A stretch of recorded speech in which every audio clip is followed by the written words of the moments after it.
How does giving up sweets get me closer to Christ? The purpose of giving something up, it's really about controlling that desire in the small things so that in the bigger things, you can also turn away from that. I know what keeps me from Christ. It's fear. It's anxiety. Yeah. It's not trusting in Him. How do you give up those things?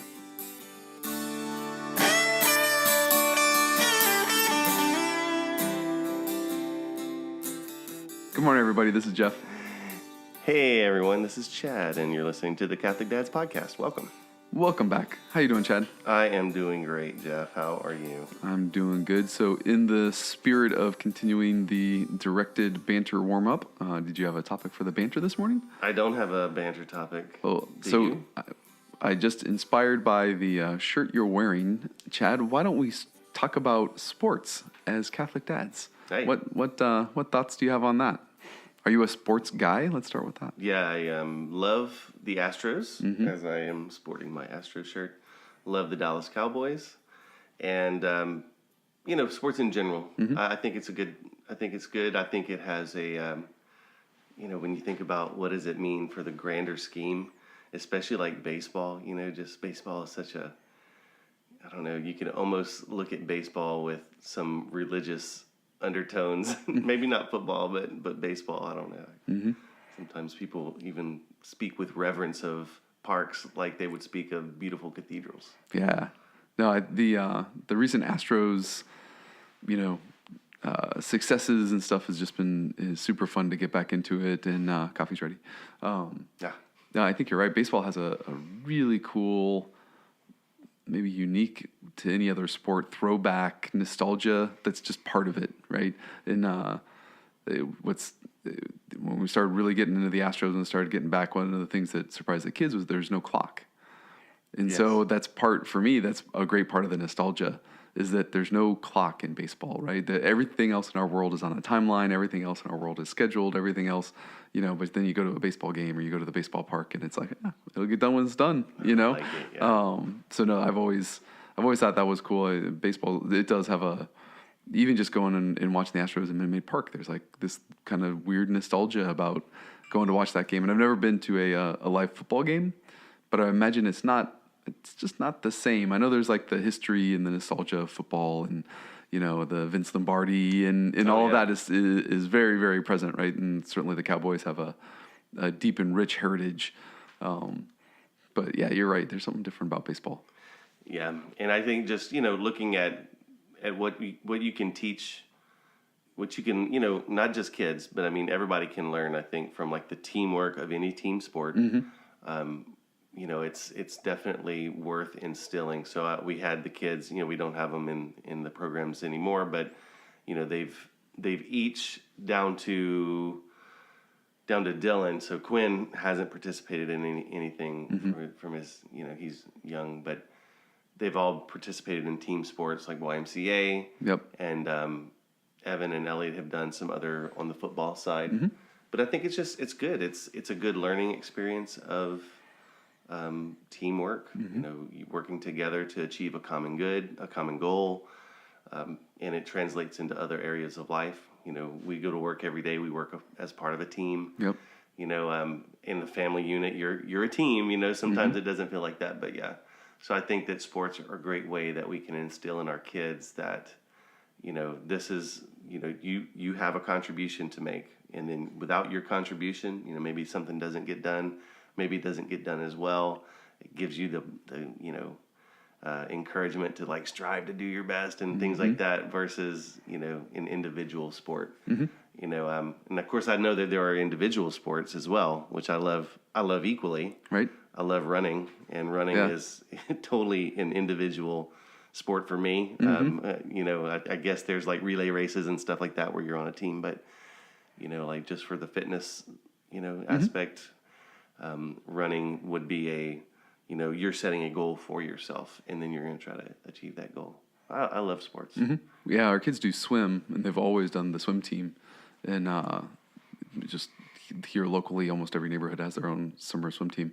And the cool thing about swim team is it's kind of both. So there's a team score, that is, accumulated and added up for all the events over the course of the day. But then the kids really have a sense of their own, competition internally as well. So, it's a race, and you've got people to either side of you that are pushing you to go a little bit faster. So from that standpoint, it's competitive, and you're doing it as a team. But, there's not another team member in the pool at the same time, unless you're talking about a relay again. But, there's not like the baseball or football kind of interactions or hockey, where you're passing one thing to the next and all the way around the court. So from that standpoint, we've always liked swim too, because it's really, our kids are never in the heats that actually would put points on the board. But they're still, every week they can see if their score is a little bit better. Yeah. And then they have, different competitions at the end of the summer. So if you have a qualifying time for like All-Stars, then you get to go to the extra swim meet. And most of our kids have at least gone to one of those. And we always make that a big deal. We always buy the T-shirt and always do the kind of thing as an individual reward, which is kind of fun. So yeah, that's cool. Yeah. Good enough. Good start. Banter topic. Good start. Yeah, I think I'm warmed up. So the topic for today, given that this is the first Friday of Lent, will be on Lent and I guess Lenten sacrifices, because we both had some different thoughts on that this week. I was just thinking of joking around. It's almost like meme level humor, right? But why is Ash Wednesday start on Wednesday and not Monday, Chad? Do you know? Well, I know why Ash Wednesday. Theologically, maybe. I know why Ash Wednesday is on Wednesday. Right. Counting back 40 days, not counting Sundays from Easter. It's Wednesday. I think it was God's great gift to us that when you start your sacrifice on Ash Wednesday, you only have to wait 4 days until Sunday comes around for the first week. And then the second week, you have to sacrifice all the full week. Okay, so this is a great time to just interject a thought of conflicting opinions of people maybe who are listening. And that is the tradition of whatever your Lenten sacrifice is, you are able to do it on Sunday. Mm-hmm. So I grew up that was how we did it. Right. You gave up candy, as a kid, you gave up candy, gave up gum, whatever. So all through the week, you can't chew gum. On Sunday, you could chew gum. Mm-hmm. And so as a convert, when you came in to the church, how was Lent in your parish that you came in Colorado, right? Yeah. No, it seems like we didn't hear the Sunday celebration, if you want to call it that way, until we got here. So I seem to remember we did, I think we did the 40 days from Ash Wednesday to Palm Sunday. And then the sacrifice, you didn't have to sacrifice the final week of Easter, from Palm Sunday to Easter. It's a new twist. And I think that, and weirdly, I think the numbers still add up, because you get Monday, Tuesday, Wednesday, Thursday, Friday, which would be 5. Because Good Friday, of course, is its own day. But then those 4 days plus Good Friday or whatever. You talking about the Triduum? Like not once the Triduum starts, that Lent is over. Yeah, it seems like maybe it was the week before the Triduum.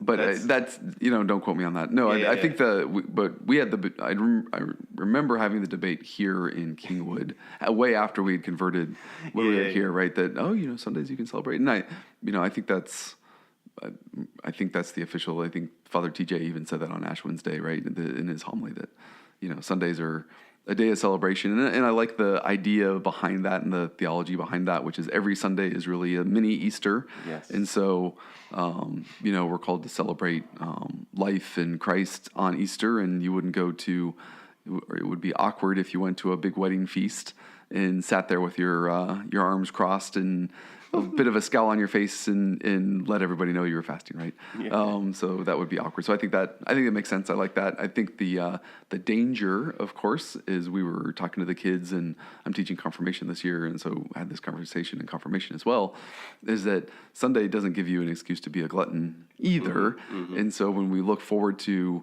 whatever it is you're giving up, when Sunday comes around, that doesn't mean you eat candy for breakfast, right? It's like, it's great to celebrate, but celebrate or have that, whatever you would have, in proportion to what you would have anyway, maybe a little bit more if you wanted to call it a celebration, a little bit more cake, but not the whole cake, right?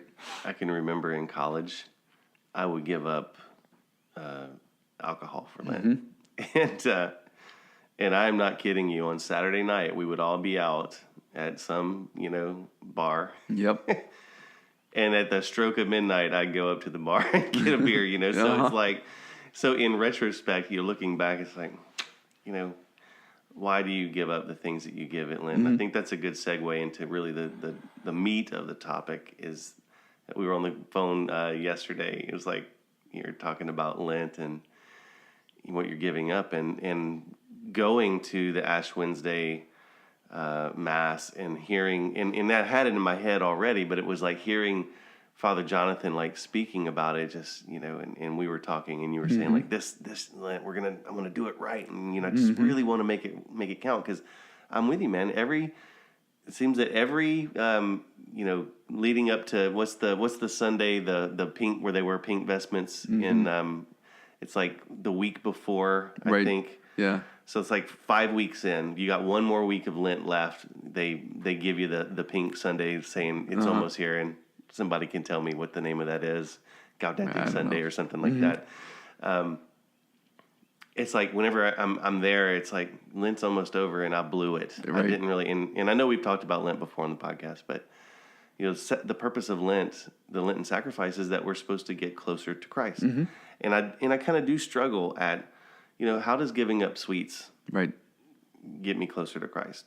How does giving up anything get me closer to Christ? So I've really been leading up to this, just praying. It's like, God, help me understand how I can be closer to you. And like we said yesterday, I was on the phone with you. I know what keeps me from Christ.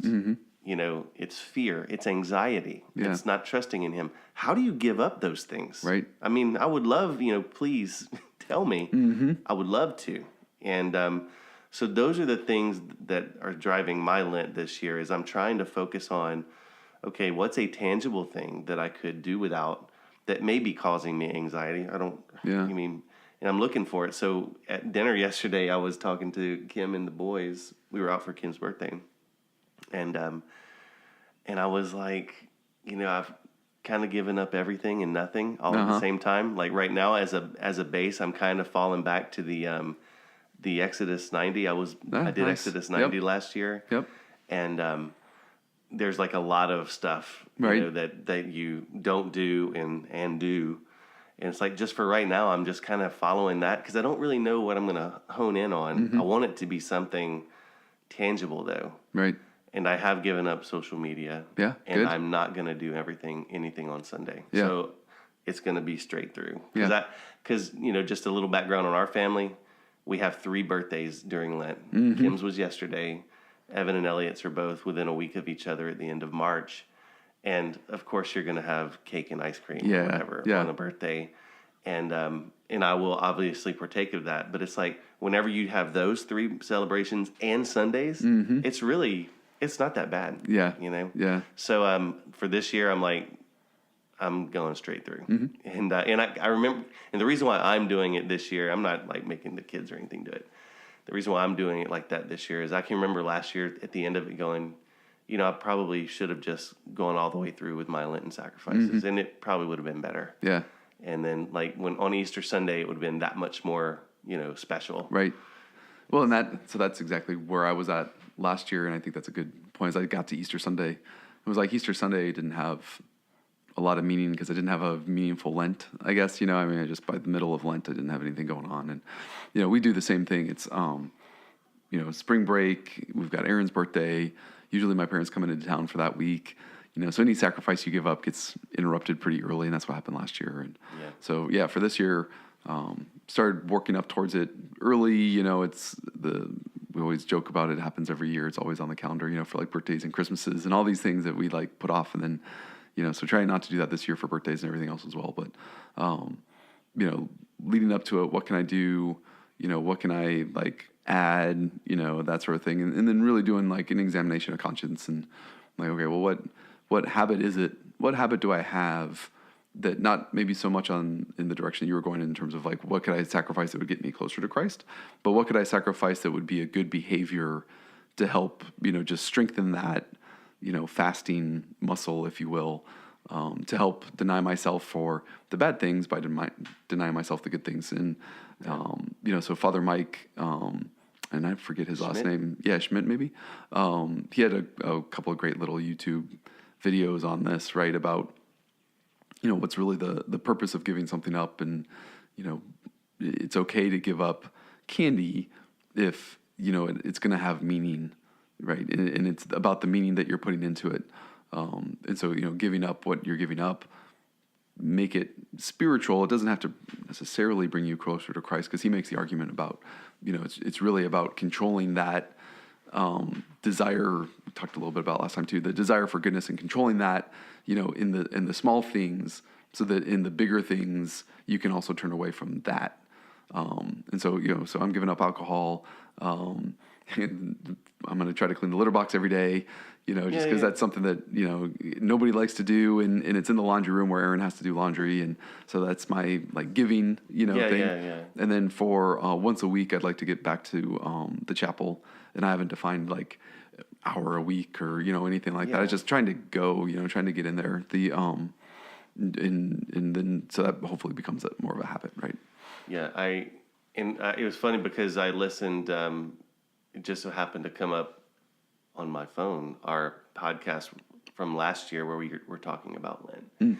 And I was like, oh, let me listen to this. And it was then I was like, my advice was try to stick with one thing and do it well. Yep. And I still believe that. It's just, I don't know what that one thing would be for me this year. And I want to obviously participate in Lent and do it right. So it's, again, this kind of seeking of what is it that I could do? What is it? How would you tell somebody what they're doing? How do you make that connection on something from the surface that's maybe, just a sacrifice? And then how do you just make that association where this is a good thing? So, I mean, you just mentioned just the act of doing without is maybe an act of the will. But I mean, for one person that might not be, on board with that if they want to look at it from a standpoint of getting closer to Christ, right? How does giving up this, or do you just go back and say, okay, Lent's not really about getting closer to Christ. Lent is about controlling yourself, which I kind of disagree if that's what Father Mike is saying, which, so that's not to disagree with the priest, but he's not saying that that's what Lent is about. He's saying that one of the reasons why we fast throughout all of our history and throughout scriptures, one of the reasons you fast is so that you can have better self-control. It's about self-management, and that prevents you from sinning because you'll have that better self-management. So I was just thinking, you're giving up social media. That's an amount of time during the day, which would be really good to turn into something that could bring you into closer to Christ. And so that's kind of the way to look at it, right? It's not, well, I'm giving up social media, but I'm going to take that time to watch SportsCenter. Yeah. That's, that you don't, it's kind of the same, so giving up alcohol like I did, it's like, okay, well now in the evening, I'm kind of craving that. It's kind of just a habit to sit down and have a beer. Now it's like, I can feel myself well, maybe I'll just go get some munchies out of the kitchen instead. It's not it's all about that self-control, and filling that space with something as well, I think is important, especially when you're, giving up social media is fantastic. Giving up in terms of getting closer to Christ, right? If your habit in the morning was to wake up, start the pot of coffee, get on Facebook, which I do, right? And then as the coffee brews, you just sit there and you're just checking Facebook for 5 minutes while the coffee drips in the background. Okay, we'll give up social media, but then add scripture reading into that time, right? Fill that time, because I really think it's about the changing the habits to get you closer to Christ. Yeah. So help me then, but I do want to give up something like anxiety. I want to give up something like fear, and I want to give up those things. How do you give up those things? What would you? And I'm throwing it out there like that question, obviously knowing that you can't just give up anxiety, right? But I mean, what would your advice be for me? I do, and I'm asking you sincerely. Yeah. It's like I get so anxious about certain things that I can feel my heart rate kind of palpitate Yeah, sometimes when I'm thinking about a situation. I'm driving to work and I think about this thing that's coming up, and I just feel that like rush, or it's like this worry that's on. What would your advice be to help me with that? So I'm gonna take it in one direction, and I don't know where it's gonna lead me. So we'll see if it works. Yeah. But Are you gonna land the bird? What's that? Are you gonna land the bird? The airplane land this one. We haven't said that in like 2 podcasts. So thinking along the lines of doing something, not giving something up. So I can't think of anything you could do to give up anxiety, right? Because like you're saying, you can't do that, right? But to add something under that spirit of either give something up or add something new. Maybe there's something you could add into your daily practice, your daily reading, your daily, maybe some investigations or whatever. And what I was thinking along the lines is, if you know those times or those situations that cause anxiety, then take some time. And this is going to sound super like psychologist, and that's not my intent. But take some time to maybe reflect on those before it happens. So just like in sports, where before the big game, you're going to visualize, I'm going to go out there and I'm going to throw this route and I'm going to have this play. And, and I'm going to make sure that, I stay calm during the play. I'm going to make sure that when I'm about to make the free throw, I'm going to close my eyes and calm myself down. Mm-hmm. Maybe there's a practice during the day that you could add where you can say, okay, I know I got this big thing at work on Thursday. Part of my prayer life is going to be on Tuesday, thinking about how I know I usually react to the situation, and then just kind of visualizing it in your mind, praying for guidance and help, that you walk yourself through that visualization and then don't let that anxiety come on. And then on Wednesday, same thing, right? So you're adding a practice into your life, but do it, with some spiritual guidance and with some prayerful reflection, and then that way, as it gets closer to those situations, you may not even have the situation, right? This is really good because as you're speaking, I'm just imagining myself doing this, and what's coming to my mind is the fact that if I'm in reaction mode, which it seems like I'm always in reaction mode, that's why. Yeah. Whereas if I do what you're suggesting, that's being proactive in a sense of, well, that there are some things that are coming up. So being more proactive to something of how you just walk your way through it is being a proactive way. I really like that. Thank you. And make it part of your prayer practice. Yeah. Oh, absolutely. Right? All things in prayer. I mean, my prayer on the way to work is generally, protect me on my commute, get there safely and home back to my family. But while I'm there, I want to do a good job for the glory of God. I really do. And that's a sincere prayer that I pray on the way to work in the morning. And I'm going to do that. Well, let's see how it works. That's awesome. So I hope that, everybody's Lent is fruitful. I think that I still believe that for a child, it's really beneficial for them, even though they don't like it, to give up something that's hard, like the sweets and the sodas and all of that. But as you mature in the faith, I find that that having that added something, be it like you mentioned, time in the chapel or time reading scripture, those are really good things that I think leading up to Easter, especially like if you can find a way to, like lead your readings up, like through maybe the Paschal mystery, like through all of that, to where, your readings are ending with the Passion, and then, here you are, you've just read that. I mean, and I know that the Mass follows that as well, but maybe digging a little bit deeper, maybe with some side stuff. Yeah. That would be cool to build up, that build up to Easter. Cool. We build up to Christmas. Right, we need to build up to Easter in a similar fashion, right? Give it the and I think that's a good point though. I mean, the build up to Christmas for me is completely muddled by the commercialised nature of Christmas in our society, which we've obviously partaken in. Yep, we're guilty of that. And Easter doesn't have that, and it's awesome. Yep. I mean, for Lent, 6 weeks. I love it. Yeah. As a matter of fact, I was telling the boys it was in January, it just was like a spring day. It was a Friday. And I was like, it feels like a Friday in Lent. And I loved it. And I was like, I want fried fish. Yeah. Oh, yeah. You know, like, give me some fried fish. And my kids yeah. were like, why do you want it to be Lent? Oh my gosh. And I was just like, I don't know. I love it. You know, I wish Advent was longer. You know, yeah. just, you know, whenever you light those candles and you're on that journey, it's just those 4 candles go by so quick. You know, and it's just like, wow, Lent or Advent's already over. And same thing with Lent. You know, it's like whenever you get to the end and you wish you had more time to do your, you know, your sacrifices Absolutely. or your practice as well. You know, anyway, I love it. Yep. I love Lent. Well, good. Thanks, Chad. That was a good podcast. Yeah, I liked it. And thank you for your advice. Yeah, you bet. I hope it works. So, thanks everybody for listening.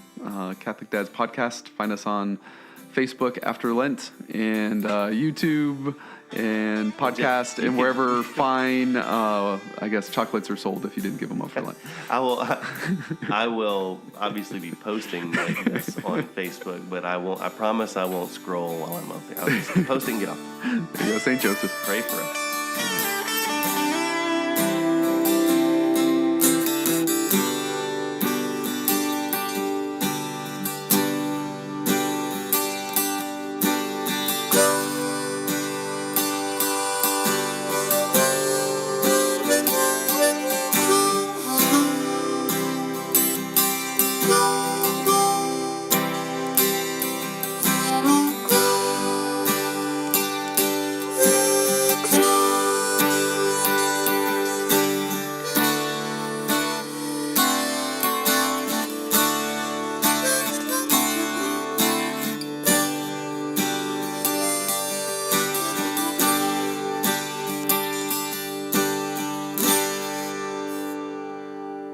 So which one are we doing first? Lent? Yeah, I think Lent. Okay. It's a great intro.